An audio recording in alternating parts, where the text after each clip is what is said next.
बिस्मिल्लाहिर्रहमानिर्रहीम। अस्सलाम वालेकुम students, welcome to my YouTube channel Medicology. और बेटा आज जो है इस वीडियो के अंदर हम कंटिन्यू करने वाले हैं role of light in photosynthesis. हमने बायो एनर्जेटिक्स का टॉपिक स्टार्ट किया था और उसके अंदर हमने जो है बायो एनर्जेटिक्स के अंदर कुछ उसका introduction, phosphorylation, types of phosphorylation, photosynthesis start कराया, जिसमें मैंने आपको कुछ बेसिक चीज़ों को समझाया था कि भाई फोटोसिंथेसिस के अंदर एक्चुअल में हो क्या रहा है। अच्छा, अब आपको एक चीज़ बताई थी बेटा, देखो सिंपल यहाँ पे क्या हो रहा है कि लाइट आ रही है और जो है जिससे वाटर जो है स्प्लिट हो रहा है और ऑक्सीजन बाहर चला जा रहा है। वाटर से जो इलेक्ट्रॉन प्रोटॉन निकल रहा है वो NADH2 को मिल जा रहा है, NADPH2 को मिल जा रहा है। अच्छा जी, और ये पूरा काम हो रहा होता है थाइलाकॉइड मेम्ब्रेन के अंदर, जिसका मैंने आपको स्ट्रक्चर समझाया था। खैर अभी थाइलाकॉइड मेम्ब्रेन का स्ट्रक्चर नहीं समझाया, सिर्फ थाइलाकॉइड और क्लोरोप्लास्ट के बारे में बताया था। थाइलाकॉइड मेम्ब्रेन को हम पढ़ेंगे जब हम लाइट रिएक्शन को पढ़ रहे होंगे, सही है ना। अच्छा जी, तो होता ये है कि वाटर जो है जैसे ही यहाँ से लाइट अब्जॉर्ब होती है, वाटर स्प्लिट होता है और इलेक्ट्रॉन प्रोटॉन दे देता है। तो कुछ बेसिक चीज़ें ज़रा मैं आपको और समझा दूँ ताकि वो समझने में आपको आसानी होगी जो ये टॉपिक हम पढ़ने वाले हैं। अच्छा जी, देखो मैंने यहाँ पे पहले से ही ड्रॉ कर लिया ताकि जो है थोड़ा-सा टाइम बच जाए ड्रॉ करने में, और थोड़ी टेढ़ी-मेढ़ी जो डायग्राम मैं वीडियो बनाते हुए ड्रॉ कर रहा था तो वो ना हो, तो थोड़ी साफ़-सुथरी डायग्राम मैंने यहाँ बनाई है। सही है। अच्छा जी, ये थाइलाकॉइड है, सही है, ये थाइलाकॉइड मेम्ब्रेन है और ये इसके अंदर का ल्यूमेन है। तो ये मेम्ब्रेन दिखाई गई है। अच्छा देखो, इस मेम्ब्रेन के अंदर यहाँ पे जगह-जगह पे ये क्या लगा हुआ है, ये प्रोटीन कॉम्प्लेक्सेस लगे हुए हैं। सही है, दे आर प्रोटीन कॉम्प्लेक्सेस। देखो they basically constitute light harvesting system. सही है, they constitute light harvesting system, जो कि बेसिकली इसके अंदर, इन प्रोटीन्स के अंदर हमारे पास पिगमेंट्स मौजूद होते हैं। पिगमेंट का ग्रुप होता है, पिगमेंट्स मौजूद होते हैं जिसमें आपके पास क्लोरोफिल है एंड सो ऑन। सही है ना। अच्छा जी, अब बेटा होता क्या है कि जैसे ही लाइट आती है तो आपको पता है एक चीज़, एक बात, एक नेचर में आपको बता दूं कि फॉर एग्जांपल ये एटम है, ये एटम का न्यूक्लियस है। न्यूक्लियस के अंदर प्रोटॉन और न्यूट्रॉन होता है, और जबकि जो इलेक्ट्रॉन होता है उसका, वो आपका बाहर ऑर्बिटल्स में घूम रहा होता है। तो जो सबसे आखिर में इलेक्ट्रॉन होता है, उसको हम वैलेंस शेल इलेक्ट्रॉन कहते हैं। तो वो जिस शेल में होता है, ये उसका जो है ना ग्राउंड स्टेट कहलाता है। इससे ऊपर वाले शेल में अगर इसको जाना है तो एनर्जी अब्जॉर्ब करके जाएगा, और जब ये वापस आएगा तो एनर्जी रिलीज करके आएगा। अच्छा जी, अब क्या होता है, जब लाइट को ये अब्जॉर्ब करता है तो ये इस इलेक्ट्रॉन को इतनी एनर्जी मिल जाती है कि वो अपने एक्साइटेड स्टेट में चला जाए, हाई स्टेट में, जिसको हम एक्साइटेड स्टेट कहते हैं।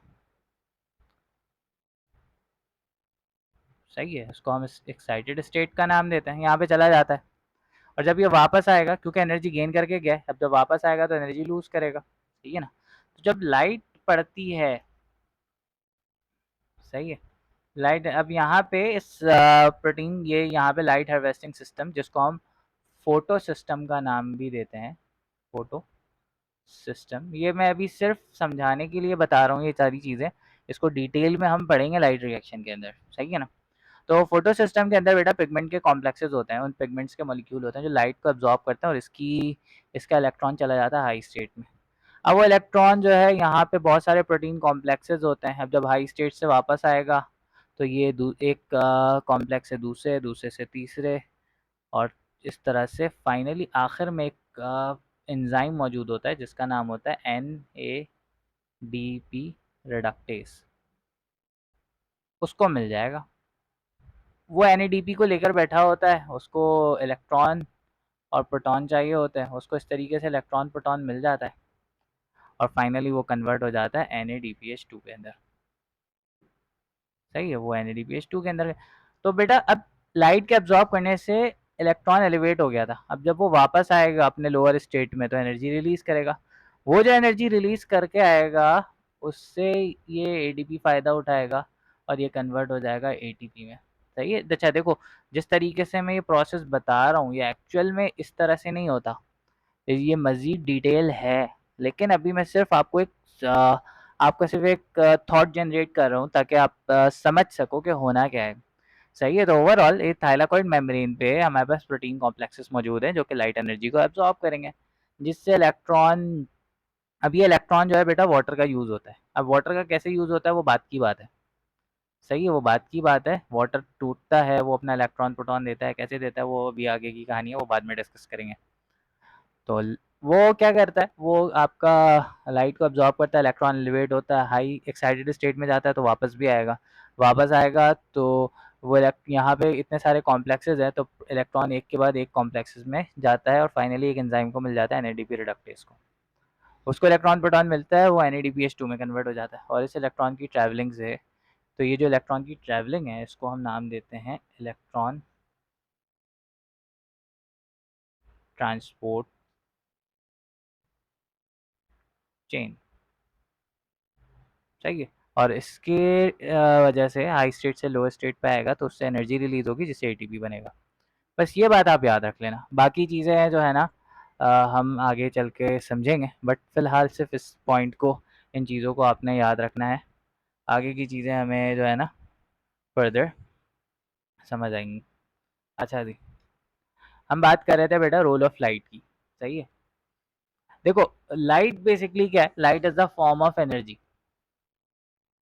Light is a form of energy, has dual nature. Dual nature मतलब है कि इसकी पार्टिकल नेचर भी होती है और वेव नेचर भी होती है। वेव का वेव नेचर भी होता है और पार्टिकल, ये आपने फिजिक्स में पढ़ा होगा। डुअल नेचर ऑफ लाइट पूरा चैप्टर है। सही है कि 9 है या 7 है, पता नहीं कौन सा है, लेकिन है। अच्छा, ये जो है ना लाइट हमेशा पैकेट्स ऑफ एनर्जी की फॉर्म में ट्रैवल करता है, जिसको हम क्वांटा या फोटॉन का नाम देते हैं। उन पैकेट्स ऑफ एनर्जी को क्वांटा या फोटॉन का नाम देते हैं। अच्छा, क्या लिखा है, plants are capable of using only a very small portion of visible light that falls on leaf. Plant जो है वो सिर्फ कुछ पोर्शन, यानी सारी जो उसके अंदर बहुत सारे फोटॉन्स होते हैं। ऑब्वियसली हमारे पास लाइट जो है, कि लाइट के हमारे पास बहुत सारी रेंजेस है। देखो, लाइट आर इलेक्ट्रोमैग्नेटिक रेडिएशन। अभी इलेक्ट्रोमैग्नेटिक रेडिएशन में हमारे पास बेसिकली क्या होता है, देखो सबसे छोटी वेवलेंथ, छोटी वेवलेंथ से बड़ी वेवलेंथ होती है, फिर उसके बाद जो है वो बहुत बड़ी हो जाती है। तो आपने एक चीज़ पढ़ी होगी बेटा, वेवलेंथ जो होती है वो आपकी इन्वर्सली प्रोपोर्शनल होती है फ्रीक्वेंसी से, और फ्रीक्वेंसी डायरेक्टली प्रोपोर्शनल होती है एनर्जी के। तो बेसिकली वेवलेंथ जितनी छोटी होगी उस इलेक्ट्रोमैग्नेटिक रेडिएशन में एनर्जी उतनी ज़्यादा होगी, वेवलेंथ जितनी बड़ी होगी एनर्जी उतनी कम होगी। तो खैर, सबसे छोटी वेवलेंथ, सबसे ज़्यादा एनर्जी गैमा रेस की होती है, फिर एक्सरेज आता है, फिर अल्ट्रावायलेट, फिर ये जो रेंज आ गई है ये है विजिबल रेंज। सही है, ये है विजिबल रेंज। उसके बाद इंफ्रारेड, फिर रेडार, फिर एफएम एंड सो ऑन। सही है ना। अच्छा जी, अब प्लांट जो है, हम तक जो लाइट, हम जिस लाइट को देख सकते हैं, हम जो इलेक्ट्रोमैग्नेटिक रेडिएशन को देख सकते हैं उसको हम विजिबल लाइट का नाम देते हैं। सही है। अच्छा, अब सनलाइट से इलेक्ट्रोमैग्नेटिक रेडिएशन आ रही है और ओजोन की लेयर मौजूद है and so on protective layers, जो कि इन रेस को, हाई एनर्जेटिक रेस को बाहर ही रोक देती हैं। अच्छा, खैर मैं अब उस डिस्कशन में नहीं जा रहा, बस इतना याद रखना, प्लांट जो है ये विजिबल रेंज जो होती है हमारे पास, ये जो विजिबल रेंज आप देख रहे हो, विजिबल रेंज क्या होती है, 380 नैनोमीटर से लेकर 780 नैनोमीटर तक। यानी देखो, ये जो गामा रेस थी उसकी लेंथ, वेवलेंथ बहुत छोटी थी, ये थी 10 टू द पावर -14। तो ये बहुत छोटी रेंज है ये। अच्छा, यहाँ पे हमारे पास 380 नैनोमीटर से लेकर जो है ये रेनबो का जो कलर होता है, wallet, indigo, blue, green, yellow, orange and red, तो ये रेंज के अंदर जो लाइट होती है ना ये हमें दिखाई देती है, क्योंकि ये वो फ्रीक्वेंसी है, ये वो वेवलेंथ है जिसको हमारे आईज जो है वो डिटेक्ट कर पाती हैं। सही है। अच्छा जी, अब क्या होता है, इसमें से ये जो रेंजेस हैं, सही है, ये जो सीक्वेंस ऑफ रेंजेस हैं इसको हम नाम देते हैं स्पेक्ट्रा का। सही है, स्पेक्ट्रा का नाम देते हैं। मैं यहाँ लिखता हूँ डेफिनेशन। देखो, स्पेक्ट्रा क्या होता है, आपको पता है 7 कलर्स हैं लाइट के अंदर, विजिबल लाइट के अंदर, that is VIBGYOR, violet, indigo, blue, green, yellow, orange, red. तो ये जो सीक्वेंस है फोटोन की, of photon in specific range is spectra. देखो भाई, सबकी एक लाइट पैकेट्स की फॉर्म में ट्रैवल कर रहा है, सबकी एक अपनी अपनी एनर्जी है। रेड की अपनी एनर्जी है, जैसे रेड फॉर एग्जांपल 750 है नैनोमीटर इसकी वेवलेंथ है, तो इसकी एक स्पेसिफिक एनर्जी होगी।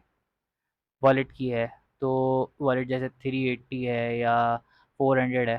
सही है ना। तो इसके अपने अपने फोटोन है, वॉलेट का फोटोन है, ब्लू लाइट का फोटोन है, ग्रीन का। तो इन सब की जो सीक्वेंस है, पूरी एक रेंज है जिसको हम स्पेक्ट्रा का नाम देते हैं। प्लूरली इसको हम स्पेक्ट्रम कहते हैं। तो भाई अब क्या होता है इस पूरे विजिबल स्पेक्ट्रम में, अब क्योंकि ये हमें देख पाते हैं तो हम इसको कहते हैं विजिबल स्पेक्ट्रा। सही है, हम इसको विजिबल स्पेक्ट्रा का नाम देते हैं। अच्छा, अब ये जो विजिबल स्पेक्ट्रा है या विजिबल स्पेक्ट्रम है, इसके अंदर प्लांट जो है ये सारी पूरी की पूरी विजिबल स्पेक्ट्रम जो है एब्जॉर्ब नहीं कर पाता। देखो, लाइट कभी कभी किसी चीज़ के ऊपर फॉल होती है तो उसके पास तीन रास्ते होते हैं। या तो वो पूरी ट्रांसमिट हो जाए, तो जो ट्रांसपेरेंट ऑब्जेक्ट होते हैं, अगर पूरी की पूरी लाइट ट्रांसमिट हो जाती है तो वो ऑब्जेक्ट हमें ट्रांसपेरेंट दिखता है। या तो वो एब्जॉर्ब हो जाती है या तो रिफ्लेक्ट हो जाती है।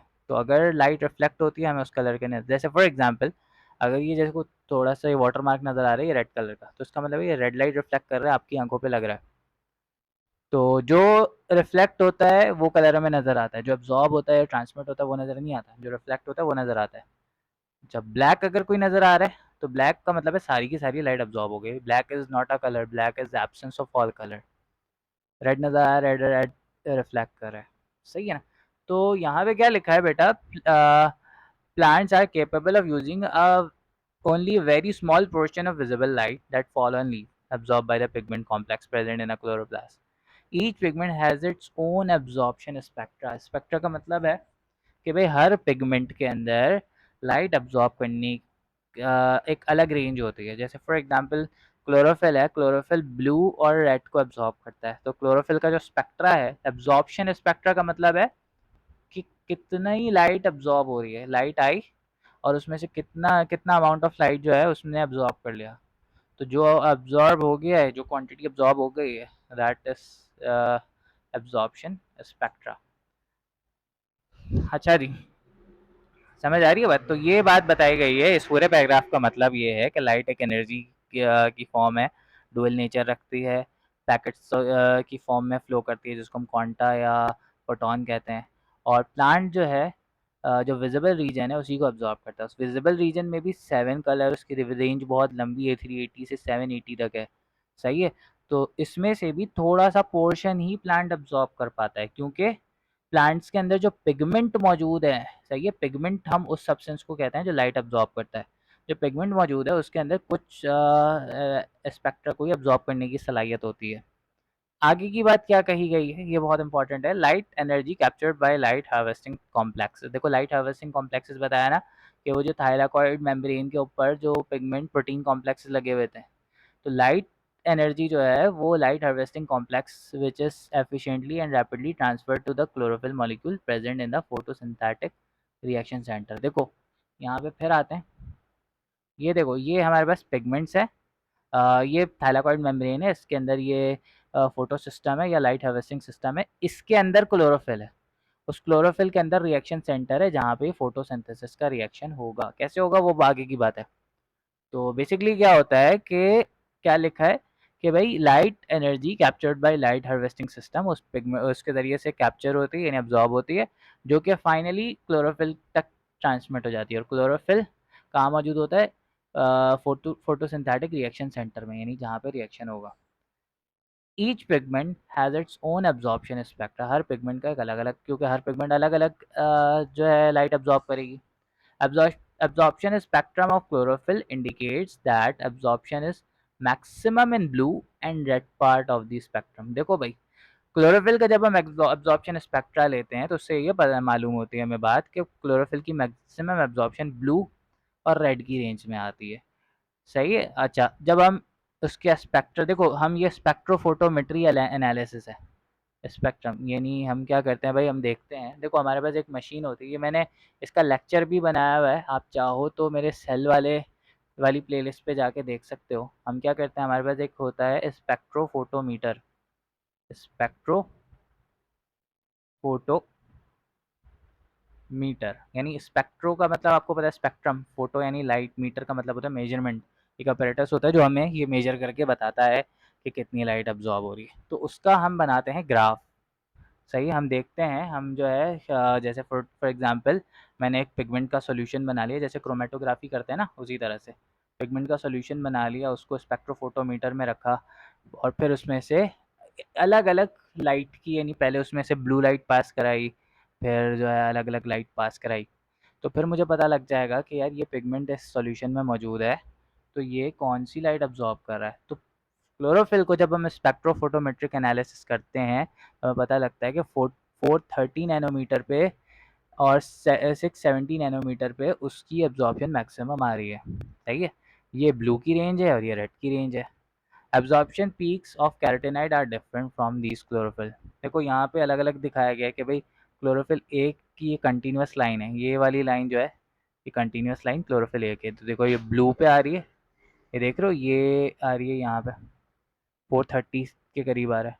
और दूसरा ये लाइन आ रही है, ये आपके पास जो है ये शो कर रही है कि भाई ये इसकी रेड की तरफ एब्जॉर्प्शन है। तो देखो ना, नहीं कर्व आ रहा है। मैं इसको थोड़ा सा जूम कर देता हूँ ताकि आपको जो है ये देख लो भाई, ये देखो। अच्छा, अब ये क्या बताया गया कि ये जो डैश वाली लाइन है, ये जो थोड़े मोटे, ये क्लोरोफिल बी की एब्जॉर्प्शन है, ये अलग इस पे आ रही है क्योंकि क्लोरोफिल बी और क्लोरोफिल ए में थोड़ा सा डिफरेंस होता है। और फिर ये डॉटेड लाइन है, ये कैरोटीन की एब्जॉर्प्शन बता रही है। तो ये हर पिगमेंट की एब्जॉर्प्शन, हर पिगमेंट का जो एक स्पेसिफिक पैटर्न है वो अलग है। ठीक है ना भाई। क्या लिखा है, differential absorption spectrum by photosynthetic pigment also play an important role in photosynthetic activity. Relative effectiveness of different wavelength color of light in driving photosynthesis is called action spectrum of photosynthesis. अब ये थोड़ा सा समझने वाली बात है बेटा। देखो क्या बताया गया कि जो डिफरेंशियल एब्जॉर्प्शन स्पेक्ट्रम है ये फोटोसिंथेसिस के अंदर, यानी ऐसा है कि फोटोसिंथेसिस के अंदर जो पिगमेंट है वो हर पिगमेंट एक अलग अलग जो है ना रेंज की लाइट एब्जॉर्ब कर रहा है। सही है ना। अब इसका एक बहुत इंपॉर्टेंट रोल है, ये जो रिलेटिव इफेक्टिवनेस है। रिलेटिव इफेक्टिवनेस का मतलब है कि भाई कौन सा जो है पिगमेंट, कौन सी, जैसे फॉर एग्जांपल क्लोरोफिल ए जो है उसकी वेवलेंथ, उसकी एब्जॉर्प्शन स्पेक्ट्रम अलग रेंज में आ रही है, क्लोरोफिल बी की अलग रेंज में आ रही है। सही है, दिस इज रिलेटिव इफेक्टिवनेस। तो ये जो है कि क्या लिखा है, relative effectiveness of different wavelength of light in driving photosynthesis called action spectrum of photosynthesis. यानी एक्शन स्पेक्ट्रम का मतलब ये होता है बेटा कि अब लाइट फॉल कर रही है, अब लाइट फॉल कर रही है, लाइट जब विजिबल लाइट है उसके अंदर wallet, indigo, blue, green, yellow, orange, red, ये सारे कलर हैं। लेकिन बेटा उसमें एक स्पेसिफिक, जैसे ब्लू या रेड ही एब्जॉर्ब हो पा रहा है। तो ये जो स्पेक्ट्रा है, सही है, ये जो स्पेक्ट्रा है रिलेटिवली अदर्स, के भाई ग्रीन भी है, येलो भी है, ऑरेंज भी है, बट इसमें से ब्लू और रेड रिलेटिव टू अदर ये सबसे ज़्यादा एब्जॉर्ब हो रहा है। तो ये जो मैक्सिमम एब्जॉर्प्शन जहाँ पे आती है जैसे स्पेक्ट्रा, विजिबल स्पेक्ट्रा के अंदर, वो एक्शन स्पेक्ट्रा कहलाती है। सही है, relative effectiveness of different wavelength colour. यानी ये जो हर जो है ये जितने भी कलर्स की रेंज है उसमें से एक स्पेसिफिक वेवलेंथ ही मैक्सिमम एब्जॉर्ब हो पाती है। तो जो मैक्सिमम, जिस वेवलेंथ पे मैक्सिमम एब्जॉर्प्शन हो रही है उस वेवलेंथ पे जो सीक्वेंस ऑफ फोटॉन्स होते हैं, यानी उस वेवलेंथ पे जो स्पेक्ट्रा होता है वो एक्शन स्पेक्ट्रा कहलाता है। समझ आ गई ना बात।